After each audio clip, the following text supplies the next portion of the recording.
नमस्कार मित्रों। आज युग चिंतन में गुरु पूर्णिमा के गुरुतर संकल्प। दिखने में युगांतरकारी परिणाम लाने वाले समस्त प्रयत्नों का प्रारंभ छोटे परंतु सशक्त कदमों से होता है। बीज छोटा सा होता है, पर समयानुकूल व्यवस्था बनते ही उसे पेड़ बनते देर नहीं लगती। ईंट छोटी सी होती है, पर उसी ईंट को अन्य ईंटों का साथ मिल जाए तो एक बुलंद इमारत बनते देर नहीं लगती।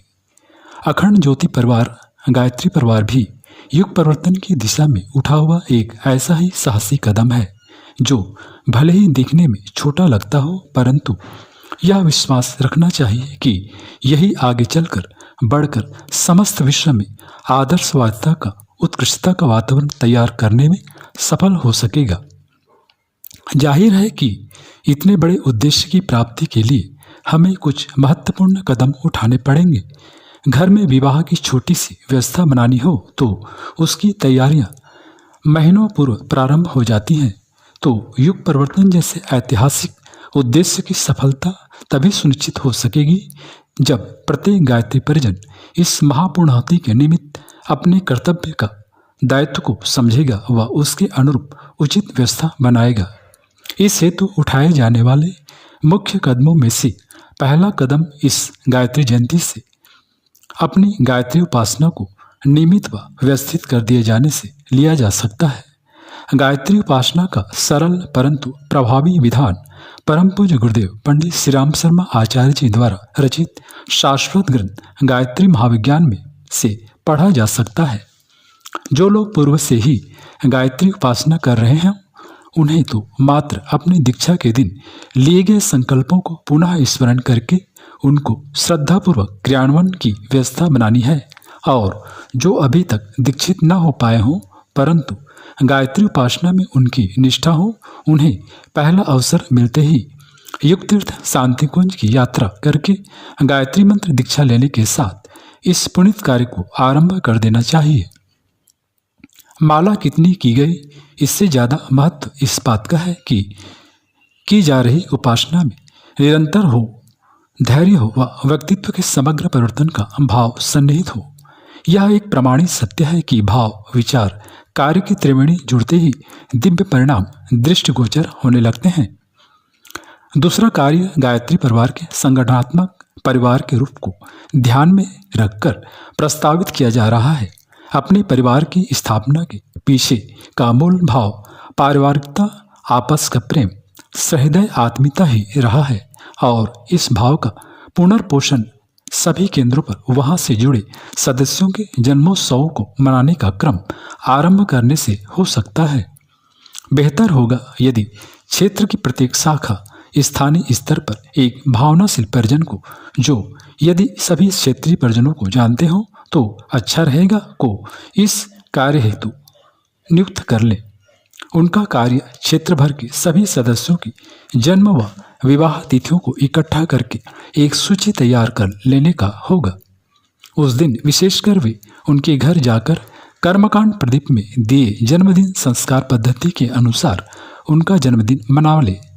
यदि वे घर पर न हो तो उन्हें आने वाले सप्ताहांत पर गायत्री शक्तिपीठ, गायत्री प्रज्ञापीठ, गायत्री चेतना केंद्र इत्यादि पर आमंत्रित कर ले एवं वहीं उनका संस्कार संपन्न करा दें। यदि वे परिजन कहीं बाहर के दौरे पर हैं तो फोन, ईमेल, व्हाट्सएप द्वारा उन्हें परम पूज्य गुरुदेव वंदनीय माताजी के शुभाशीषों व गायत्री परिवार को उनके श्रद्धा समर्पण के प्रति कृतज्ञता को व्यक्त कर दें। आज के इस तकनीकी दृष्टि से व्यक्ति विकसित वातावरण में व्हाट्सएप, फेसबुक से लेकर ना जाने कितने माध्यम से यह कार्य किया जा सकता है। ध्यान रहे कि ऐसा करने के पीछे का उद्देश्य एक दूसरे के प्रति प्रेम भाव को विकसित करने का है। इस अवसर पर जुड़े लोगों के मन में नवनिर्माण की विचारधारा प्रेरित करने का है।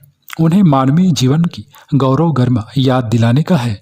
इसलिए इस कार्य को भाव भरे हृदय से ही पूरा किया जाना चाहिए, किसी भार या बोझ की तरह नहीं। ऐसे परिजन फिर अन्य संस्कारों को कराने भी गायत्री परिवार के पास ही पहुंचेंगे, जिससे संगठन को भी मजबूती मिलेगी व अपने परिवार के कार्यकर्ताओं में अन्य संस्कारों को कराने की कुशलता का भी विकास होगा। इसके साथ यह भी प्रस्तावित है कि क्षेत्र से नामित व्यक्ति अपनी मासिक रिपोर्ट तैयार करके श्रद्धेया जी के नाम से प्रेषित कर दें, ताकि ये सारी जानकारियां शांतिकुंज में केंद्रीकृत तरीके से रखी जा सके। इस हेतु तीसरा कार्य परम पूज्य गुरुदेव के विचारों को जन जन तक पहुंचाने का है। बड़े संकल्पों के साथ स्थान पर छोटे संकल्पों का परिणाम ज़्यादा प्रभावी होता है। यदि हर पाठक परम पूज्य गुरुदेव के सद्विचारों के स्टिकर को एक नए स्थान पर प्रत्येक दिन लगाने का संकल्प ले लें तो देखते देखते विश्व भर में ये सद्विचार फैल जाएंगे।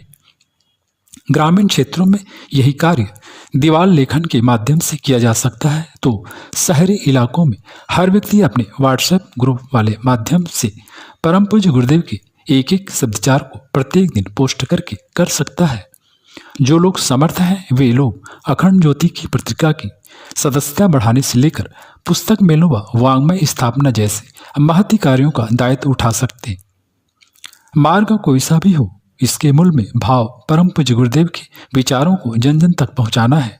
मित्रों, चौथा प्रयास गो रक्षा व गो संरक्षण का है।